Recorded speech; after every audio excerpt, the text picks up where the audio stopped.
مشکلش چی بود؟ محله برو بیا، یعنی ایران که یکی میاد و یکی میره.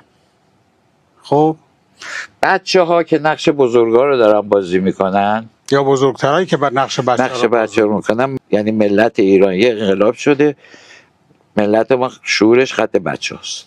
بچه آقای تابلوکار که با حسین آقا که بقاله در ارتباطه، سمبل امریکاست که با امریکا دستش تو یک کله که پاش شکسته که خانم معتمداریا بازی میکرد، یه عروسک بود پشت پنجره که چون نمیتونست خاطی دیگرون بشه، خب پشت یه پارابان میذاشتیم، یعنی روشنفکرای ما که جمهوری اسلامی پاشون شکنده و خانه نشین کرده.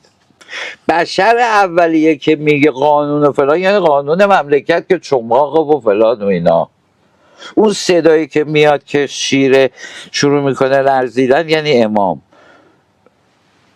من همجوری موندم، غذا نخورده بودم، قبل از صحبت‌های حاجی یه بیسکویت گذاشته بودم تو دهنم، گیر کرده بود نمیرم، گفتم یه لیوان آب بیارید دارم خفه میشم. آب دهنم خوش شد.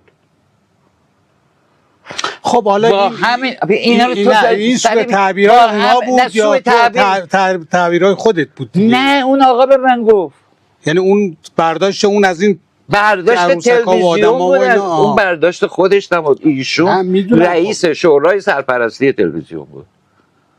بعدم گفتم خلاصه کار کنیم یا نکنیم؟ گفت برید کار کنیم، فقط یادتون باشه حواسمون بهت هستا.